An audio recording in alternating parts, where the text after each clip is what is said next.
Nous saluons respectueusement l'Église du Seigneur. En ce moment, ouvrons ensemble le livre de l'Apocalypse, chapitre 14. Apocalypse, chapitre 14.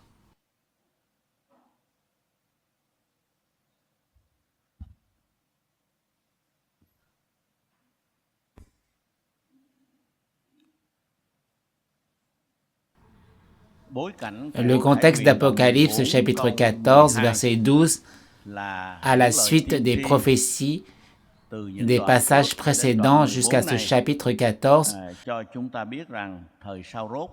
nous montre que le temps de la fin est une période sombre, une période extrêmement difficile, et la part de l'Église y est à rappeler. Verset 12. C'est ici la persévérance des saints qui gardent le commandement de Dieu et la foi de Jésus.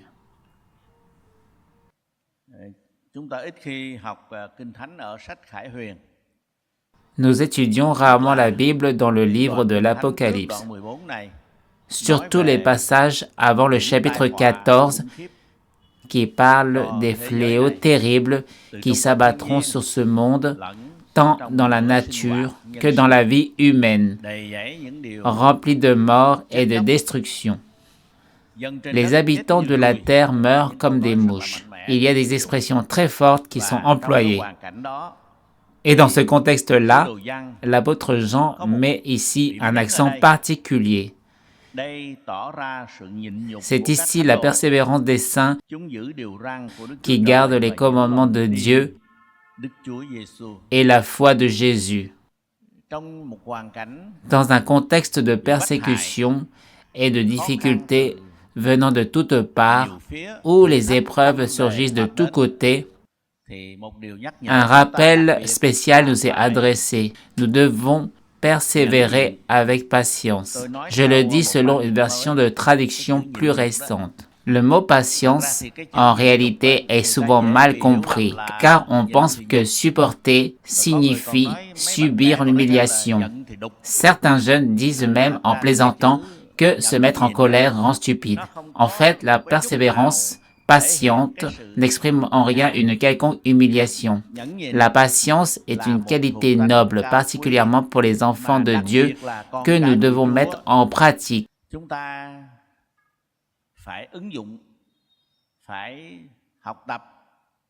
Que nous devons apprendre afin d'acquérir réellement ce caractère précieux. Comme nous le savons, Jésus nous a avertis que dans les derniers jours, il y aura beaucoup de tentations, de calamités et de persécutions, et que nous serons haïs de toutes les nations. Mais c'est par votre persévérance que vous sauverez vos âmes. Nous faisons face à de telles situations, non pas avec une attitude violente et agressive, mais avec patience. Dieu veut que nous traversions des expériences de souffrance, de mépris, d'arrestation et d'épreuves. Car, comme le dit Romains chapitre 5, la tribulation produit la patience produit la persévérance éprouvée, et la persévérance éprouvée produit l'espérance. Et l'espérance ne trompe point. Lorsque Dieu le permet, nous pouvons devoir passer par des situations appelées ici des tribulations. Mais la tribulation engendre la patience. La patience produit la persévérance éprouvée, et la persévérance éprouvée produit l'espérance. Et l'espérance ne fait pas honte.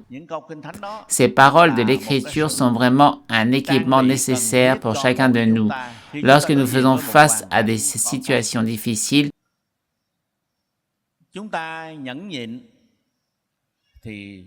si nous persévérons avec patience, nous deviendrons de plus en plus forts dans nos capacités et dans notre vie personnelle. La capacité de nous maîtriser, la capacité de contrôler notre propre réaction, car bien souvent, lorsque nous manquons de patience, nous nous emportons rapidement, nous nous mettons en colère, et cela ne glorifie pas Dieu et notre vie n'en retirera aucune bénédiction. Nous devons être prêts à faire preuve de patience envers ceux qui sont imprudents, envers ceux qui sont faibles. Ce n'est pas parce que quelqu'un nous irrite que nous devons agir impulsivement. Nous devons supporter avec patience, car il est plus faible que nous. Nous qui avons Dieu, nous qui avons la foi en Jésus-Christ, nous devons également être prêts à persévérer avec patience. Il n'y a personne qui réussit en empruntant un raccourci. Tous ceux qui réussissent dans ce monde doivent endurer des moments d'échec, des moments difficiles, des temps de tribulation. Un combattant de haut niveau n'est pas seulement fort ou puissant, mais il doit aussi savoir endurer les coups. Il y a un personnage que nous connaissons bien, et cette semaine j'ai vu qu'on parlait beaucoup de lui sur Internet. C'est Sima Yi. Il disait qu'il faut savoir accepter la défaite sans se décourager et parfois faire semblant de perdre, afin que l'adversaire devienne orgueilleux, présomptueux, et qu'ensuite nous puissions renverser la situation. La victoire et la défaite sont courantes dans le monde des batailles. Il ne faut pas toujours chercher à absolument gagner. Parfois, savoir perdre rend l'adversaire négligent, et alors nous pourrons gagner au moment où il baisse sa garde. Nous nous souvenons aussi de cette parole. Un instant sans patience peut engendrer un très grand désastre. Il arrive que, faute de patience pendant un seul instant, les conséquences deviennent extrêmement graves. Et nous voyons beaucoup de personnes talentueuses, des gens doués, mais qui n'ont pas su se maîtriser à un certain moment et leur talent finit par s'éteindre, par se perdre. Confucius a dit, ne pas supporter les petites choses peut ruiner les grands projets. Même si nous avons de grandes stratégies, de grands plans, si nous manquons de patience dans de petites situations, cela peut détruire nos grandes œuvres.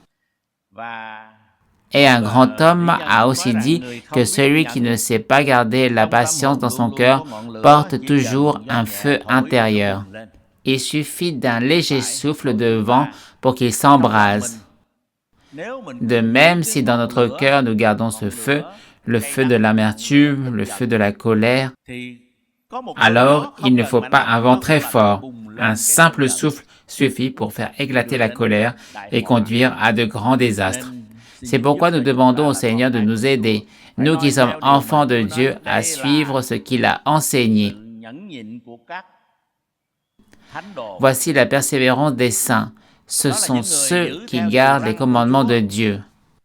Nous savons que le Seigneur a dit, « Aimez-vous les uns les autres, aimez même vos ennemis. » C'est un grand commandement parmi beaucoup d'autres. Tout ce qui ressemble au mal, il faut s'éloigner. Dans le temps du Nouveau Testament, ces commandements sont nombreux et larges.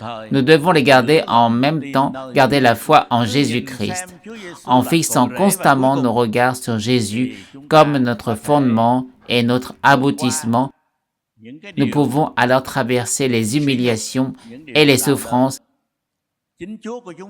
car notre Seigneur, lorsqu'il est venu dans ce monde, a été torturé, humilié, piégé, et ses ennemis ont cherché par tous les moyens à l'anéantir. Il était comme un agneau muet devant celui qui le tond. Il n'a pas ouvert la bouche. Notre Seigneur a fait preuve d'une immense patience. Il voyait la joie qui était placée devant lui. Il a pris la croix. Il a méprisé la honte parce qu'il savait qu'il allait tout vaincre, qu'il ressusciterait et qu'il monterait au ciel. Les souffrances n'étaient pour lui que légères et passagères. Et nous savons aussi que chacun de nous est sous la protection de Dieu. Aucune épreuve ne dépasse nos forces.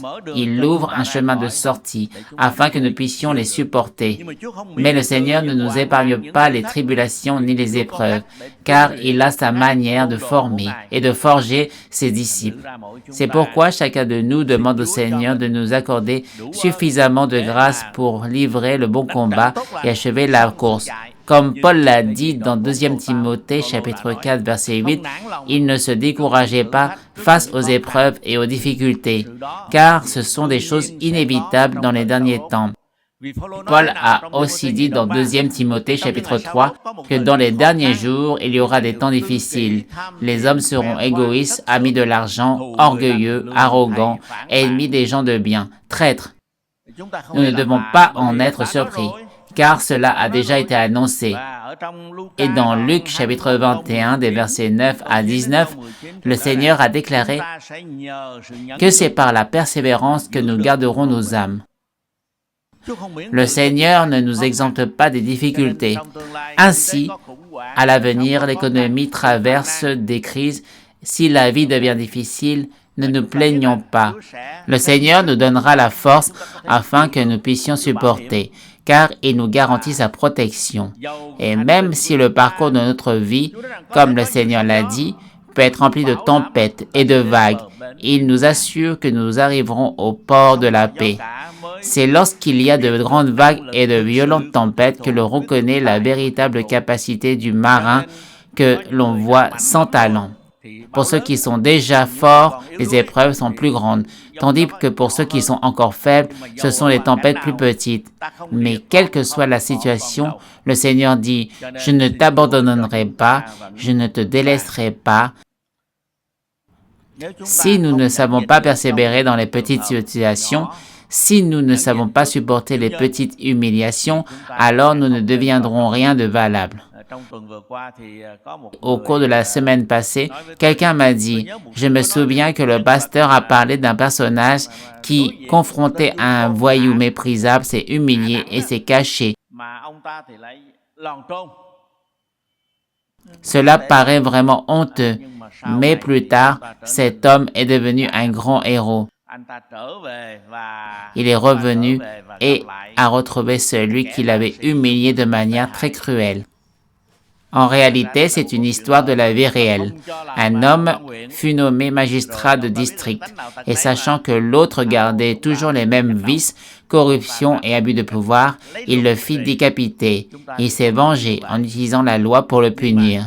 Quant à nous, nous ne pensons pas agir de cette manière, mais parfois il arrive que nous soyons considérés comme faibles face à des personnes insolentes, face à des traîtres. Pourtant, le Seigneur sait que nous nous confions au Créateur fidèle. Ne rendez pas le mal pour le mal, mais efforcez-vous de faire le bien devant tous les hommes. Les méchants, les trompeurs, les prêtres se lient eux-mêmes par leur propre chaîne. Ils ne peuvent pas subsister longtemps et finiront par recevoir les leçons qu'ils méritent dans la vie. C'est pourquoi, parfois, nous devons faire preuve de patience, d'une patience qui ne signifie pas tolérer le mal. Comme le Seigneur a reproché dans l'Apocalypse, « Parce que tu tolères Jézabel, nous montrons notre désaccord. » Mais nous pouvons aussi persévérer face à ce qui est injuste, face à ce que nous savons être des choses mineures. Pendant les jours passés en prison, je me souviens d'une fois à Bola, un voyou m'a barré le passage. Quand j'apportais des provisions pour les visites, il m'a arrêté, a ouvert le sac, a vu ce qui était bon et a pris beaucoup de choses, puis il a saisi mon menton et l'a relevé brusquement. Il m'a demandé « Tu es triste ?» À ce moment-là, j'étais vraiment bouillonnant de colère. En prison, la nourriture est extrêmement précieuse. Un morceau de sucre peut donner des ordres aux autres. Voilà que toute la bonne nourriture avait été prise. Il m'a demandé « Tu es triste ?» J'ai répondu « Ce n'est rien, car ce n'était qu'une petite chose. » Si je m'étais emporté, lui, chef de bande, les conséquences auraient été graves. Visage enflé, affaires prises et coups reçus. Il fallait donc supporter et endurer. Une personne en prison a raconté la situation ainsi. Il y avait un responsable pas de très haut grade, un adjudant. Il se tenait au milieu et dit, « Je m'appelle Léon, mon surnom c'est Napo, on m'appelle Napoléon. » J'ai failli sourire, car moi aussi je connais l'histoire. Qui est Napoléon? Et cet homme-là, en plus, faisait des fautes de prononciation, parlait avec un accent maladroit, se trompait dans ses mots, et pourtant il se présentait comme Napoléon. Mais heureusement, je me suis retenu de sourire. À vrai dire, je n'osais pas sourire. Si je montrais ne serait-ce qu'un peu d'attitude, cela aurait été dangereux. Et durant ces jours-là, le Seigneur m'a enseigné à endurer, à pratiquer la patience.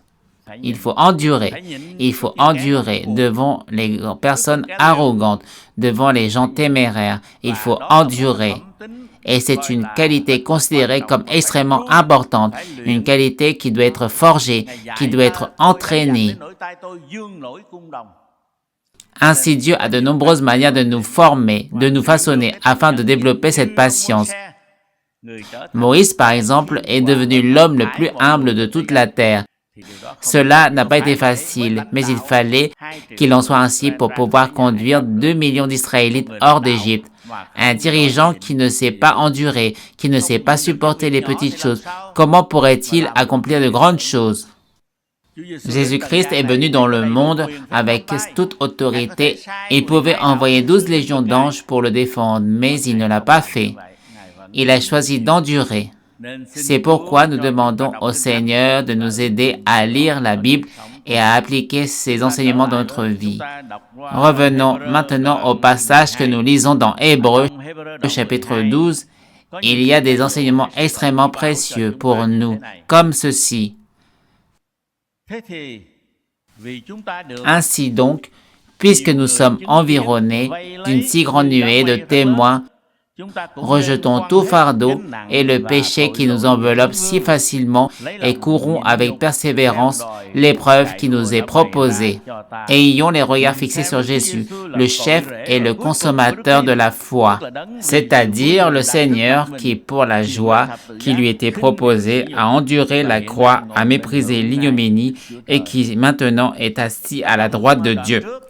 Dans le passage précédent, l'auteur de Hébreux parle de la foi d'Abraham, d'Isaac, des saints et de David et de beaucoup d'autres. Puis il dit que nous avons une grande nuée de témoins. Ces hommes et ces femmes qui nous entourent et nous observent, ils ont vécu dans un pays où la sagesse a atteint sa perfection et ils ont vu ces choses que nous ne voyons pas encore. Un temps ainsi entouré d'une si grande nuée de saints, nous devons rejeter tout ce qui nous retient, tous les péchés qui nous enserrent, afin de participer à la course. La course ici, dans le texte original, est une course de fond, un marathon. Nous devons fixer nos regards sur Jésus qui nous précède. Les enseignements ici sont très simples, mais pas faciles à mettre en pratique, car nous voyons facilement les personnes devant nous et nous oublions la grande nuée de saints qui nous entourent et nous oublions Jésus-Christ qui nous attend à la fin du chemin. Et nous réagissons facilement aux critiques, aux réprimandes, aux calomnies, à toutes sortes de choses, y compris aux louanges sur le chemin. Un athlète qui court un marathon ne prête pas attention à ce qui l'entoure. Il fixe uniquement son objectif et poursuit sa course. Fixons notre regard sur Jésus. Toujours regardons Jésus et rejetons tous nos péchés et tout ce qui nous retient afin de participer à cette course spirituelle.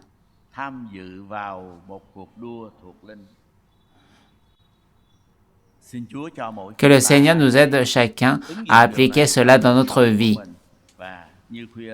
Comme l'apôtre Pierre nous le conseille, ajoutons à notre savoir la tempérance et à la tempérance la persévérance. Dans 2 Pierre, chapitre 1, verset 5, chacun de nous aspire à la sagesse, au progrès, à devenir quelqu'un de sage, instruit.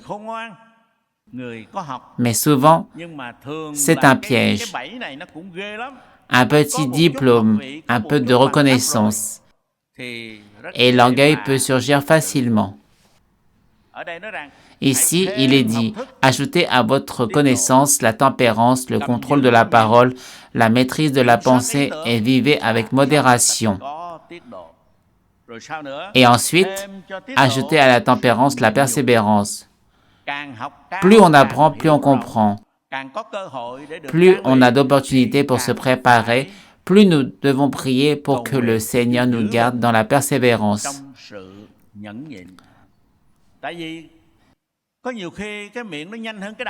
Car souvent la bouche va plus vite que l'esprit.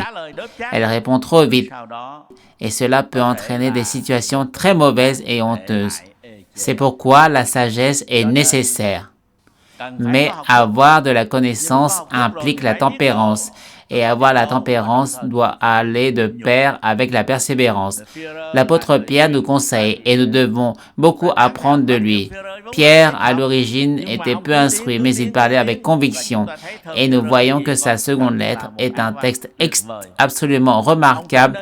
Il est devenu particulièrement sage et est devenu un apôtre principal. Ainsi, aujourd'hui, nous sommes encouragés à apprendre, à accroître notre savoir, mais aussi à développer la tempérance. Et avec la tempérance, il faut augmenter notre persévérance. Si nous ne suivons pas ces principes, nous devenons myopes, nous devenons aveugles, comme cela est clairement dit dans 1 Pierre, que le Seigneur nous aide à recevoir ses conseils et à nous garder. Les anciens disaient une phrase que j'aime beaucoup, être intelligent et sage, mais parfois se comporter comme un idiot. C'est difficile, être intelligent et sage, mais parfois se contenir comme si l'on était simple, sans étaler sa sagesse pour que les autres aient peur de nous, nous respectent ou se soumettent à nous. Parfois, il faut rester silencieux face à des choses sans importance, faire semblant d'ignorer, agir comme un ignorant, sans parler, ni montrer son intelligence. Une personne qui veut accomplir de grandes choses doit savoir agir discrètement, tandis qu'une personne qui se vante partout, que tout le monde voit immédiatement, tout sur Facebook, tout exposé, est dans le piège du dicton intelligent et sage, mais parfois se comporter comme un idiot. Que le Seigneur nous aide à être des personnes intelligentes et sages, mais capables de se cacher, de se retenir. Plus nous nous exposons, plus nous nous montrons, plus nous donnons à notre ennemi le diable l'occasion de frapper et de compromettre notre objectif. L'exagération de soi-même devient une cible. C'est un enseignement très précieux. En réalité, la capacité à céder, à faire preuve de patience est le signe de force des personnes puissantes. C'est la stratégie de ceux qui réussissent.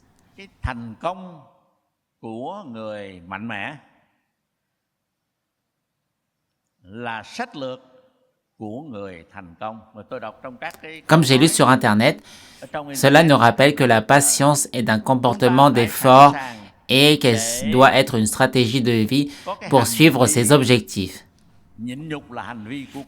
La stratégie de ceux qui réussissent, c'est l'endurance.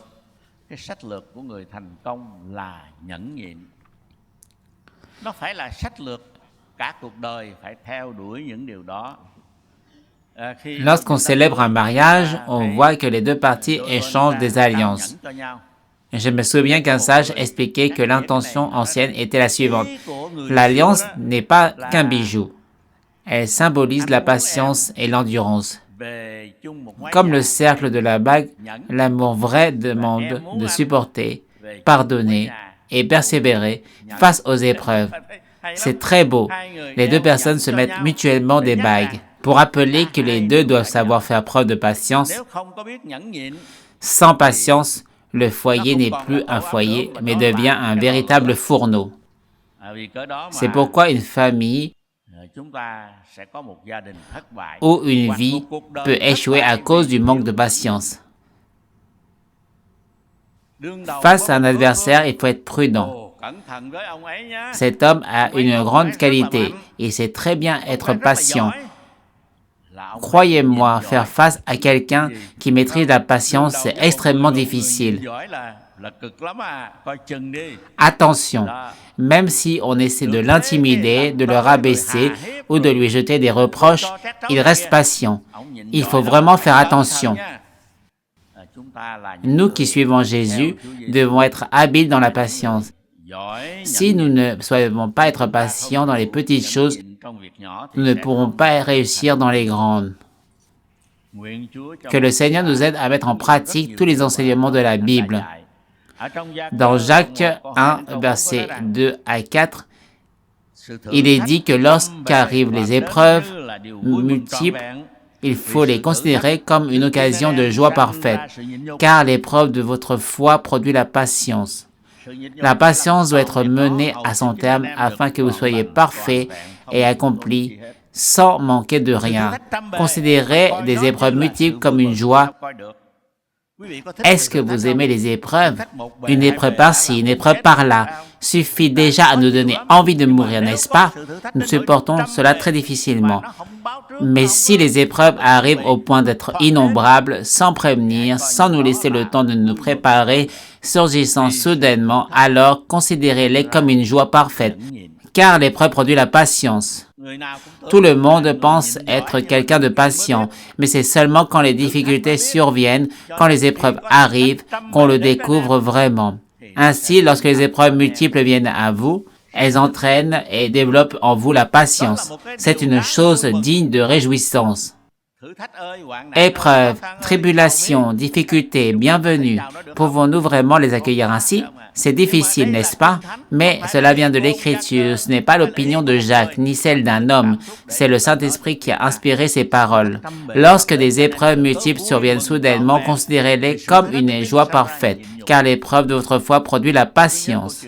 Je me souviens d'une histoire amusante. Une femme est venue se confier à un pasteur en disant: « Pasteur, je souffre tellement. J'ai un mari mesquin et étroit d'esprit. J'ai aussi des beaux-frères et même des membres de ma propre famille qui ne me comprennent pas. Ils m'attaquent sans cesse, ils me salissent, ils me font beaucoup de mal. Peux-tu prier pour que j'aie la force de traverser les épreuves, s'il te plaît? » Le pasteur prie. « Seigneur, accorde à ton enfant bien-aimé la force qu'elle rencontre des personnes qui l'insultent, l'attaquent et la calomnient. » Puis il conclut au nom de Jésus-Christ, Amen. La femme refusa de dire Amen et s'exclama: « Quelle prière étrange! Je souffre déjà et je viens chercher de l'aide. Et voilà ce que vous demandez. » Le pasteur répondit calmement: « Que demandes-tu réellement? Si tu veux la force et la patience, il faut des situations pour les éprouver. C'est à travers les tribulations, les douleurs et les injustices que naît la patience. Que Dieu nous aide à comprendre cela. Ainsi, lorsque nous rentrerons chez nous, nous prierons: « Seigneur, donne-moi une vie de patience. D'ici jusqu'à la fin de ma vie, je ne serai ni agressif, ni violent, ni insolent. Je serai patient, mais en même temps, cela signifie que nous sommes prêts à accueillir les humiliations, les calomnies et les choses qui ne sont dans notre volonté. » Dans l'Évangile, dans les Béatitudes, que dit la 8e bénédiction? « Heureux serez-vous lorsqu'à cause de moi on vous persécutera, on vous insultera et on dira faussement contre vous toutes sortes de mal. Allez-vous alors vous effondrer? Non, vous serez bénis. Réjouissez-vous et soyez dans l'allégresse, car votre récompense est grande dans les cieux.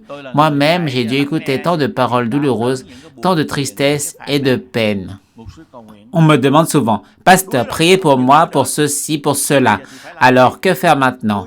Il faut se réjouir, bien sûr, car le Seigneur dit: « Réjouissez-vous et soyez dans l'allégresse, car votre récompense dans les cieux sera immense. » Les humiliations, les douleurs, les injustices que vous subissez, est-ce que vous avez enduré autant que moi? Certainement pas. À peine 10%, probablement moins encore.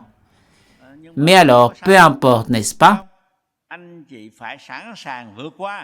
Vous devez être prêt à surmonter tout cela pour être digne d'être les enfants bien-aimés de Dieu.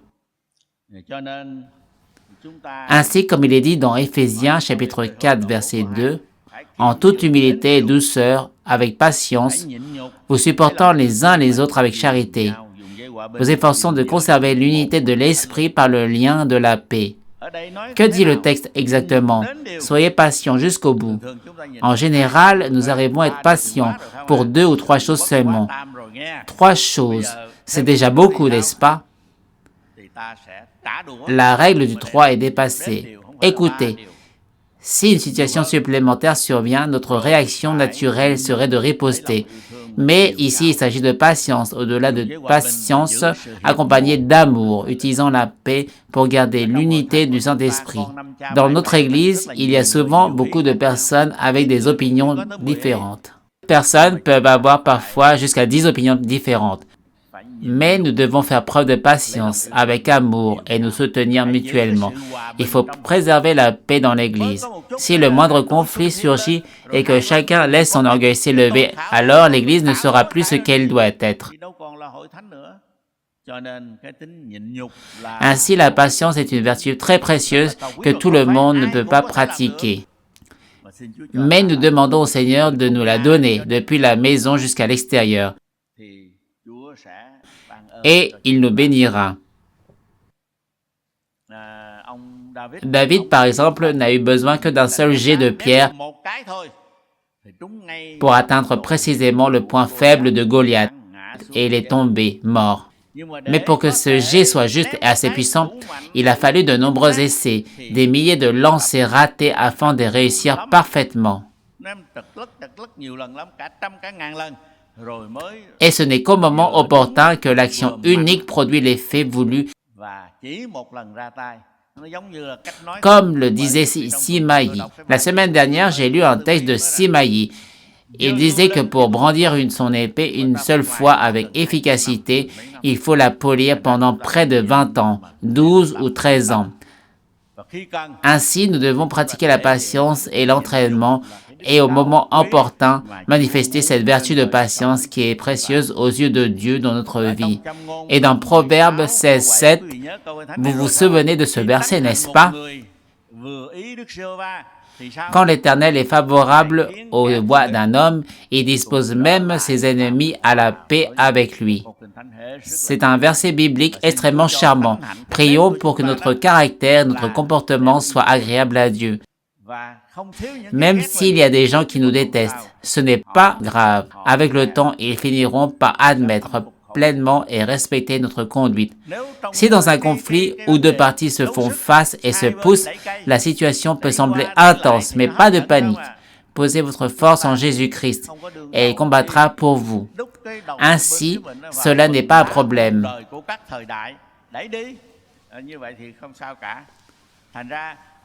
Paul dit, « Ce n'est plus moi qui vis, mais Christ qui vit en moi. Christ est le rocher des siècles. Il combat pour nous. Il fait face aux attaques, afin que nous n'ayons pas à lutter, et tout s'accomplit naturellement. »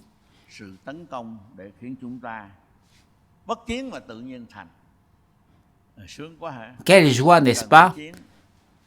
Pas besoin de se battre, et finalement, tout s'évanouit.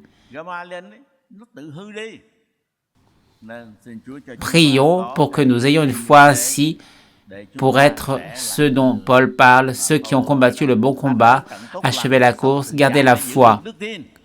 La couronne de justice nous est réservée, donnée par le juge juste, le jour venu, non seulement à nous, mais aussi à tous ceux qui aiment sa venue. Que Dieu nous aide à appliquer cet enseignement dans nos vies. Je le répète,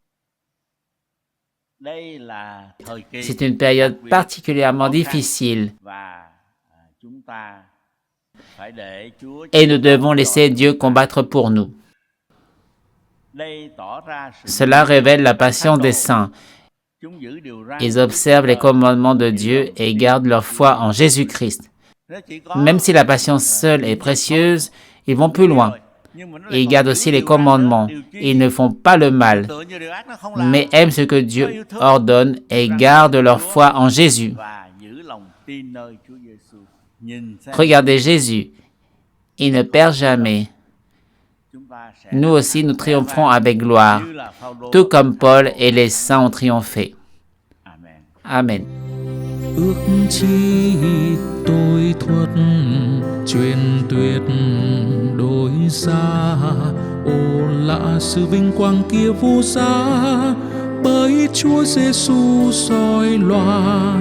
Đàn cầm thánh quốc tôi ước gây lên, hòa điệu với tiếng ca Gabriel vang rền điệu nhạc thượng thiên.